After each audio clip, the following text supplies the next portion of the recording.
Hey folks, welcome to Solar Cabin Channel.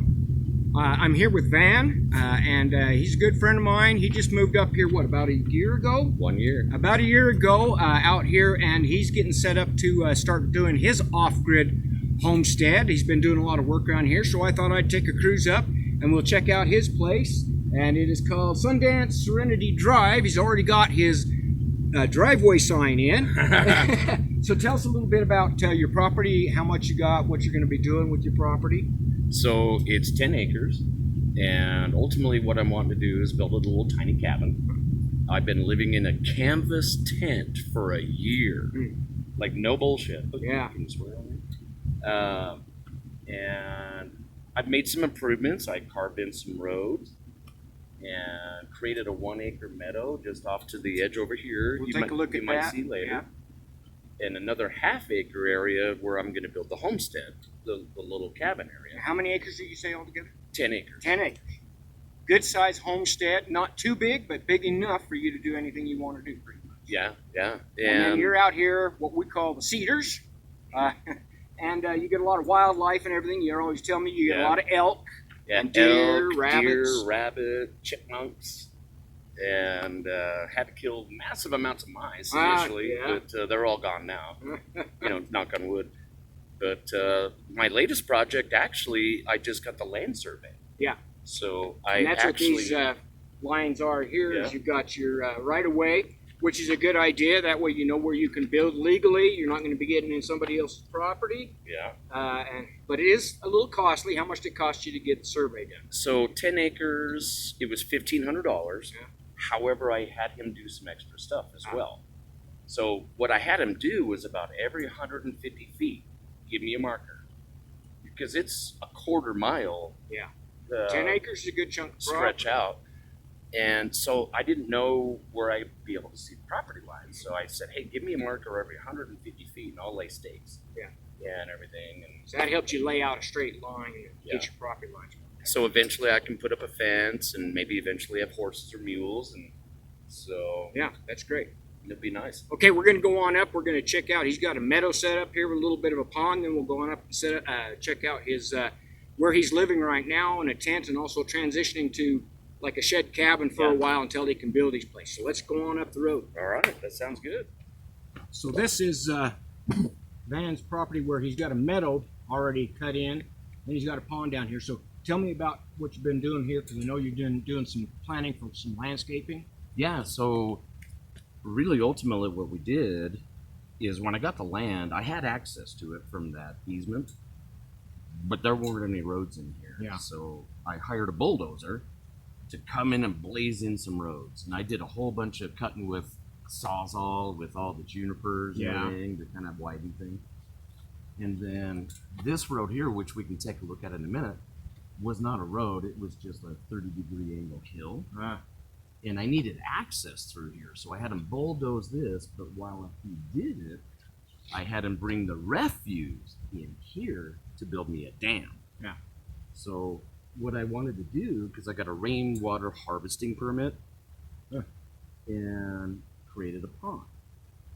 So while he was here, I said, hey, let me pay you some extra. This is all a sagebrush field out here. That's where you put the extra dirt that he pulled out of the road. Yep. Oh, okay. Now, what are you doing here with these fences? I'm gonna grow wildflowers. Okay. Once I have a well drilled or whatever and have full-time access Pumping to water, irrigation water. Yep. Then All takes time. I'm gonna grow a wall of flowers that are morning glories and. Okay, so we're gonna walk down in here and take a look at Van's meadow down here. Maybe he can explain what's going on. So tell us what's going on with this. First, this is your pond down in here. Yeah, so when he cleared that road, I had him put all the debris over here to create a dam. Okay. And what we're wanting to do is create a pond to where I can eventually retain water and then pump it out for irrigation to grow trees and all that. Yeah. We had a storm come through recently. So this is rainwater. This is rainwater. And we had a storm come through recently to where it was approximately 4 feet deep. Huh. And the way that this is built in here naturally, other than the dam, it would hold 88,000 gallons. Huh. So once this is saturated enough to be able to hold that water, I can use that year-round if I wanted to pump water out and I'll walk out here to the end of this. Take a look. This 1 acre that I had the bulldozer flatten out and get rid of all the sagebrush. Okay. So now the sagebrush is gone. You can actually see the sagebrush on the edge of my property. Yeah. So that's your property line there. Yeah. You'll see some orange flags, Yeah. little yellow flags, and all that. But the sagebrush is on the other property, and I've flattened it out to where I can actually access it. And once I get the rainwater harvesting, I plan on planting a forest here. Oh, that'd be good. So, Shade is always good. You always got to consider if you're going to have shade on your property. yeah. So, Especially out here in the cedars where temperatures can get up above 110 at times. Not too often. yeah, it's been pretty hardcore. We had a hardcore summer. Yeah, it was real hot here this summer. Very hot. Okay, so this is Van's place that he's been living in for about a year in a tent. Now, this is a heavy-duty tent. What kind of tent is this again, so people know? So it's a Kodiak canvas. Kodiak canvas. It is designed basically for somebody if they wanted to live full-time in it. It's a lot heavier duty than just a regular camping tent. Yeah. It comes with the chimney opening, so you can put a wood stove in it. Yeah. It has a couple of extensions on the side here. And then he's been using these are Harbor Freight panels. Yeah, that's right. And I got a question I got to say on these panels because it says they're 100 watt. They are wider than a 100 watt panel, but they're a lot shorter. They could be 100 watt panels. I'm a little suspicious that maybe they're not 100 watt panels. Your output says maybe they're not full 100 watt panels. Yeah. Harbor Freight, unfortunately, has a habit of selling panels that are not properly marked, so just be aware of that if you're looking for panels. And However, as a novice, when I bought them, I you went just with go off what of the what they say. manufacturer Yeah, said. and a So lot I'm of like, people hey, do that. 400 watts. I'm going to be good. I But started with Harbor Freight realistically- because they were the only ones that even sold solar panels through the mail. And I started with just a 45 watt Harbor Freight. There were 15 watt panels and 45 watts, and that's all I had in my camper for over a year. Yeah. It was enough to power up basics, some lights, and my water pump. That was about it. You've got 400 watts here. You'd think. Yeah, and you're running into an EcoFlow Delta 2. Okay, so he's using a power station, but we also hooked him up with a 300 amp hour LifePro 4 battery, and this here he's got a 400 watt set of All Power's power stations. So one of the reasons I'm up here is we're going to make sure that he can hook up that 300 amp hour battery and these 400 watt panels, and then with the what he's got here, he'll have enough extra power that he can run nice things like maybe a microwave and an air fryer, things like that us single guys we rely on to survive. All right, but he is set up, so we're going to go inside now. I'll let you explain some of the way he's got his tent set up in there because that might help people that are looking at living this way. And just to clarify, so canvas tents are not meant to live in full time.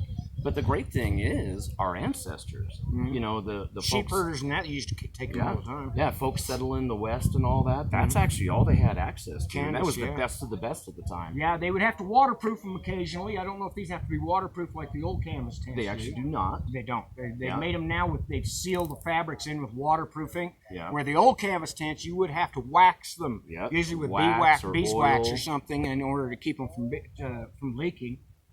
But yeah, canvas tents were around a long time before cabins and stuff. Which is why I went for it. That's what I Alright. could afford, quite Yeah. frankly. Yeah. All right, so let's So- take a look inside. Sounds good. All right, so this is actually an awning. It's not the actual tent. Okay. It's an add-on that I bought and created a kitchen, counter space. So to Got speak, you your with just Coleman camping 2-burner. tables. Yep. And cast iron skillets. And, you know, did the Lifetime just folding plastic tables that you might use for camping. Yeah. I've got storage rack for food, and There's his food supply. then I've got Kindling down there for the wood stove. yeah. Fridge stocked up with beer. Yeah, You're in good shape. This is the beer fridge. Then there's This this, is the swamp cooler that you recommended, Yeah. actually, and I bought. and it's I can feel a definite difference in here Yeah. right now. Is it on evap right now, or is it on No, fan? It's just just on low fan. air, low Just air. that is enough with the circulation to keep it cool. But these can be filled from the top. Show them how that fills up in there. Yep. These So are it's filled dry up right from the now, but top. we can turn it on. Got some in the You'll tank. see the water coming Okay. through. And the water fills up in that tank right there, and then it's got like 3 settings: as a low, medium, and high. Yeah. And it also has a fan that will circulate, doesn't it? Yeah. Yeah. So you can set this, and if you're working like where he's working right here on his computer, Yeah, so he I'm can sit literally right working. here and stay cool even in this tent with just a small evaporative cooler. And these take, what are you going through, about a gallon a day maybe? Approximately. Probably about that. That's about what I go through on mine. Yeah. All right, This let's is go the on here. exact model you recommended. Yeah, the one that I have, they stopped selling, but I looked at this one, and I think it's the same business selling them. So Yeah. I thought, well, if mine works, that one should work. Okay, so we're in the main part of the tent now. And I got the EcoFlow Delta 2. Okay. And then a few months later, I invested in The second a battery. second battery. Yeah. So this is like 1,000 watt approximately capacity watt. 1,000 watts, yeah. Yeah. I think they're, probably around 100 amp hours, what we figured on them. A little bit less. Yeah, so, as an example, if you had a 100 watt appliance, it would run for 10 hours. Yeah. So I bought the backup battery, which is also approximately 1,000 watts. So now I have essentially a 2,000 watt system. Huh. And that's been enough to run your basic needs. Yeah, for the most part, and I'll show you what I do when the solar's not coming to capacity, because we kind of talked about the solar isn't quite doing what it's supposed to. Right. So every once in a while I have to kick on a generator. I can show you that out there. But especially in the wintertime, this will go in the wintertime 4 to 6 days. Really? And That's good. Running a big screen television. You got the flat screen TV set up. Yeah. You got a refrigerator. Magic Chef fridge. You got 2 of those. Stays cool. Yeah. Little ice box in it. Yeah, little tiny ice box. Yeah. Which I'm going to buy a freezer like you had. Yeah, had use recommended one of as the well. 12 volts. They're a little bit more efficient. These fridges run anywhere from 80 to 100 watts. That's right. Yeah, and I have 2 of them. So. yeah, and he's got 2. So that a system like that, you're going to be pushing the edge with that system, trying to keep both of those running if you're going to run anything else at all. Yeah. So we're going to beef up his system. That should help there. And these fridges are good. I have one. They're a little bit more on the watts than like the 12 volt fridges. The portable fridges, which I have reviewed several of them, they are low. They only use about 40, 45 watts when they're running, and they only run about 15 minutes an hour. Where a fridge like this, especially in a tent, and this is part of the reason, this tent is going to be a lot warmer, and so that makes the fridges run a lot more than they really need to. What's your temperature saying? So it's 81 degrees outside right now, but it's 97.7 inside. And I can feel it's kind of like a hot quite hot. steam room in and here. It's venting. Yeah. So you got to understand that tents, tents don't have any insulation. Yeah. And they will trap the sun inside, and that builds up your heat. So in a desert situation like this, a tent can sometimes be a real heat catcher. Yeah, you don't and go in cause here- problems. You don't go in here in the summertime. In the You wait till summertime, nighttime. yeah. For nighttime, though, then, our nighttime temperatures are fairly cool in the summer, and so you don't really need anything, but we can get hot. Let's get out of here because it's kind of hot right now. Now, real Oh, quickly, wood though, stove. In the wintertime, I've got the Camp Chef Alpine Yeah. model. So this is a wood-burning stove. You can cook right on top of it. I've got the little temperature gauge to know that I'm not burning too hot or too cool, because either way it could Yeah. be very bad. And it's really awesome. Like, you literally just put wood in there. Now, some of you people have watched my channel for years, that I reviewed one of these, this Camp Chef model right here. But it's probably been 8-9 years ago since I reviewed it. But they still sell them on Amazon at a very reasonable price. They're well made. I like the fact they have the flat cooktop. it. They have the racks on them so you can put your stuff, that's a warmer, or you can set your gloves and stuff up there if you need to. And you can also get a side mount water tank for these. Goes right on there. And so if you need to heat water, and it has a tap on it so you can open it up so you can actually heat water with one of these. And you're set up, you got your little wood rack there, and you got your ash bucket, so everything looks safe. Yeah. Really good. Fire extinguisher. And a fire extinguisher. Yes, he's set up, folks, for safety. Then what are your lights up here? These LED or they're so these halogen? are solar power LEDs. Okay. Each one is approximately 1 watt. They really don't take much power whatsoever. And it just runs off a little solar. And it's got its tiny own solar panel. panel. Yeah. Yeah. That's a good system there, because then you're not relying on your main system. You're just relying. It has a battery built into the system and just charges them up and runs them. Exactly. All right, good job. Let's get out of here and cool off. Yeah, it's hot in here. Oh, we might. Van is going to be transitioning, however, before winter because of that zipper right there. And I'll let him tell you about that. Yeah, so I've repaired it multiple times and have gotten it to work because, quite frankly, tents aren't meant to be used every single Full time, day yeah. for 365 days. Right. They're going to get a lot of abuse doing that, just like a house does. Yeah, you figure this has been zipped and unzipped 10 to 15 times every single day for 365 days. Yeah. And it has finally officially failed, which means I can't keep the critters out at night. Can't keep the critters out, and probably makes it harder to keep cool and warm because you're losing some of your heat and your coolness with that door open. So when it finally failed, and ultimately I'll have it repaired, but because this tent is still incredible, it's incredible. But what I did the very first morning, I woke up and realized I had mosquitoes, flies, possibly scorpions. I busted butt and moved my bed to my shed.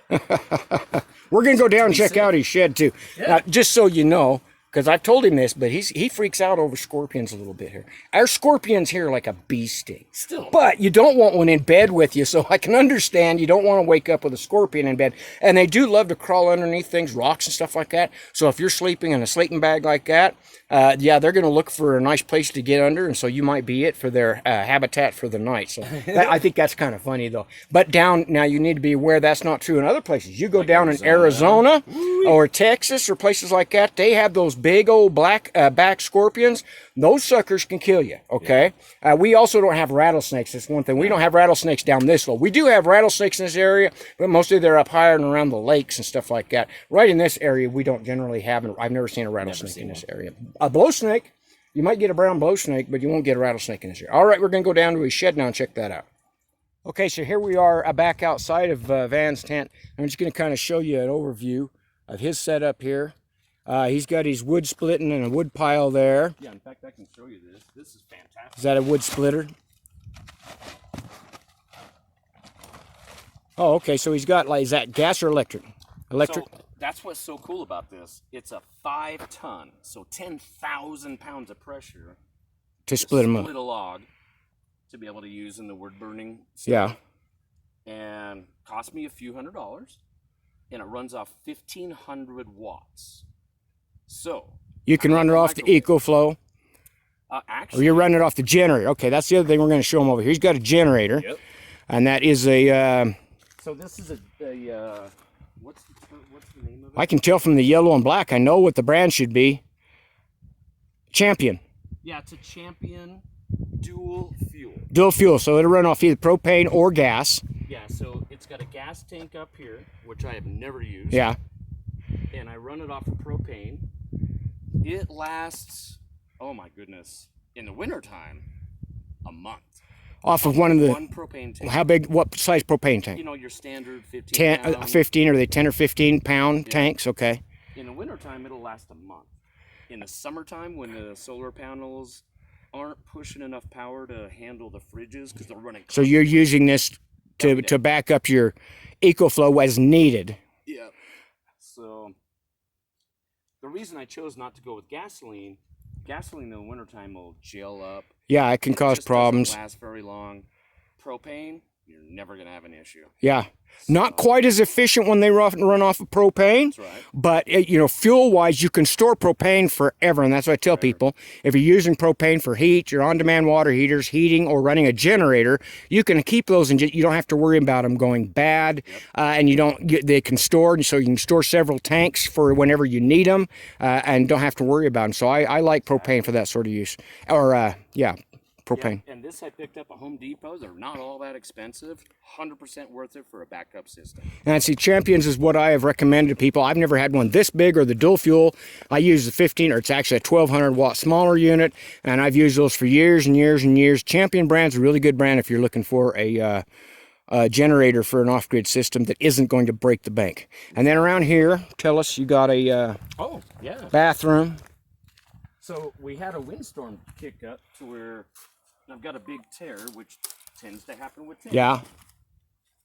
But this is actually a shower and Toilet at the same time. Yeah. So you've got a portable shower that you fill from a bucket. Is that how you're using it? Yeah, so I'll take water from a stream as an example. It's been a while since I've actually had to use this, so, you know, with the windstorms. If I can show you... You need to get some of that clear tape. I tell people I keep a roll of that packaging tape to fix little rips like this. You can see he's got his pan in there. Oh, okay. So there is the massive rain come through. Yeah, you got some rain and leaked in here, and your corners are starting to rip out on this tent too. So it looks like you're going about ready for a new bathroom. It looks like, and you're going to do that down at your shed. Yeah, we're going to be upgrading this, but this is fantastic because you can wash your hands in the sink. And then use the overflow. And you can see the little hose he's got down there that flows into that. And then he's got a 5-gallon porta potty, which is almost the exact same model I'm using. Is it? Yep. I don't have one of the sinks like that. I did run sink water. When you get into your cabin, you probably want to run a different system. But for a setup where this is off grid and you need to fill everything up from your own water, this works. And so this is a pretty good size. Here, we'll back up. And this lasted for a pretty darn good time. We just had some massive Here again, we've had a lot of rough weather, but here again, these are temporary. They're not made for a permanent situation, so you want to consider that. They're not going to last you for years and years. Yeah. If you need one for maybe a year while you're getting your place built, then they will work for something like that, but I wouldn't count on them lasting much longer than that. Yeah. All right, so one of the benefits of living out here in the boonies is you can have your own fire pit and nobody's going to care. And you can even burn off some trash and get rid of your trash that way instead of hauling it into town in this area. Now, that isn't legal everywhere. True. But in this area, you can generally get away with burning some of your trash off. And Van's got himself set up here, a little fire pit. Tell us about it. So what I did, one of the very first things I did, you know, I grew up camping and hunting and fishing and all that. So one of the very first things I did is took a shovel. In fact, I didn't even have to take a big shovel. I literally took a little spade, military shovel, and just dug this fire pit. It's about 4 foot in diameter, about 1.5 to 2 feet deep, and lined it with rocks to keep wind. Yeah. You know. You're kind of in a secluded area here in the cedar trees and that. Got a windbreak and all that, but still to be safe, dug it deep and put the rocks around.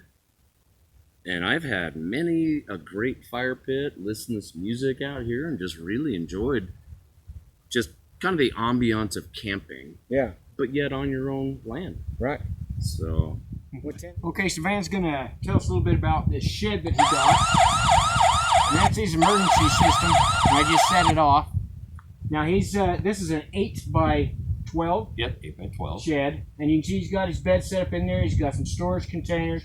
He's just been transitioning from his tent down to here, and is going to probably insulate this and get it set up so they could use it for a cabin over winter. Eventually he wants to build a nicer big cabin sort of thing, but this will be a temporary situation, possibly maybe long term, who knows.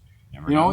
Sometimes you have to live in something like this for a few years while you save your money to build something nicer or build onto it or whatever you're going to do. So this is an 8x12 2x4 construction, and you're going to be doing, how are you going to do your insulation?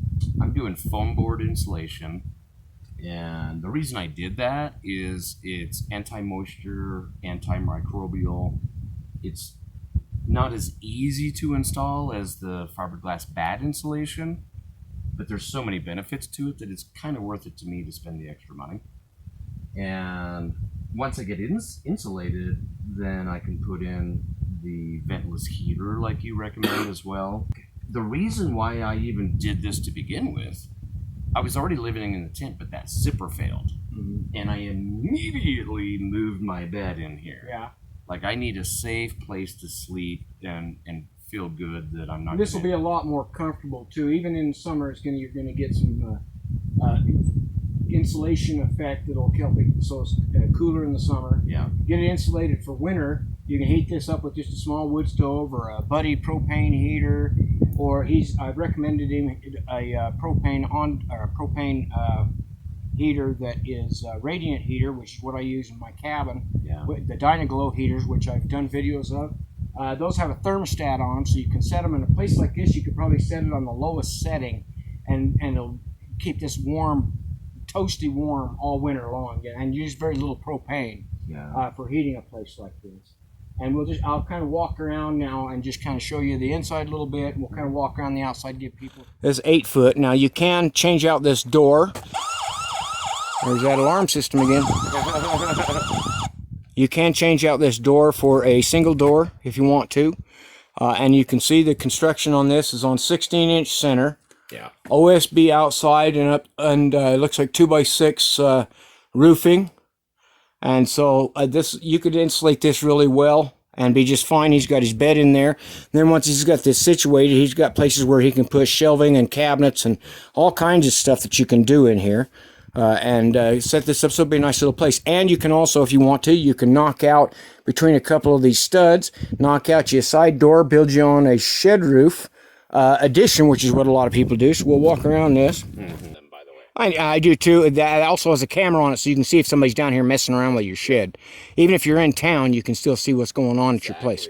Now this is a 8x12. This is where did you get this? Lowe's or? Extremely well built. Yeah, and we can say it's a Cumberland shed, and they do have vents on the ends up there, and we'll kind of walk around it here so you can see. Now you can see you could easily put in a door on a side, and then you could build a shed roof addition on one of these, and that'll double your room basically for how much space you have. You know, when it was really easy, when I first got it, the very first thing I did when it was bare, Yeah. I didn't put a single thing in it.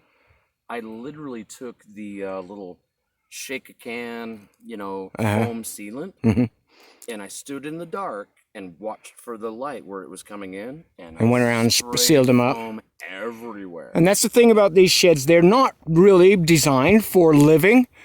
So they're not going to have a vapor barrier on them, but you can do a lot to seal them up. He's going to be using foam core, which is basically your vapor barrier.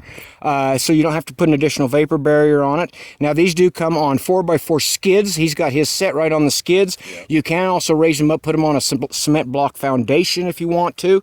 Get them up a little bit higher off the ground. They look good. And is a good way for a starter for a cabin where he's out here remote. You can get one of these delivered to your property fairly inexpensively. How much did this run you? So this unit here, it's an 8x12 with 16-inch on center, 24-inch roof joists, and it was $3,750. $3,750. And they literally delivered it. And that was delivered. Okay. That day. All right. I told them I have an emergency. I've got storage in a tent, and the tent's leaking, etc. And they came out that day. Good. It was amazing. I know.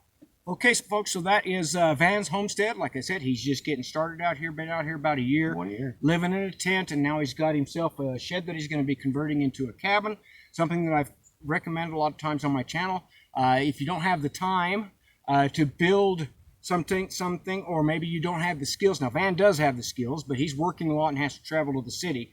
And so, but for a lot of people, if you don't have the skills or you don't have the time to build something, you can always start with one of these pre-built sheds. You can always build one of these or put one of these on your property. Then if you want to later on, you can add an addition, put a couple of them side by side if you want to for an additional room and start out that way. I think it's going to make a really fine cabin, and especially for wintertime, because our winter times can get cold here. We can get minus 20 in this area, and you can freeze yourself in a tent pretty easy. Now, he did okay in this last winter. He had a wood stove in there, but tents are not really designed for full-time use and wintertime use. So you want to consider maybe something a little bit more sturdy, something like a shed like this.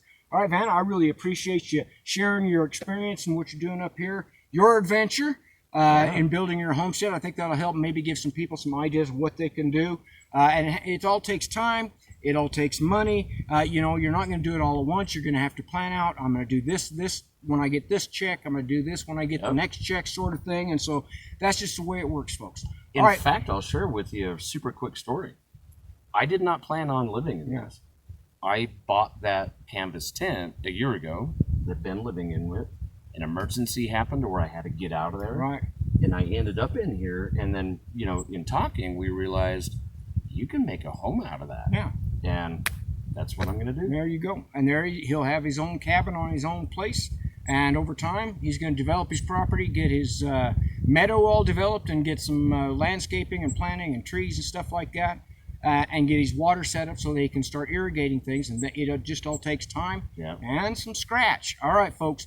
I hope you enjoyed this video. And go over to Van's channel. Tell him what your channel is. So it's Sundance Serenity Hideaway on YouTube. All right, go over and check out his channel because he's always doing stuff over there so you can follow his progress of what he's doing on his channel. Have a great day, folks. Sure appreciate it.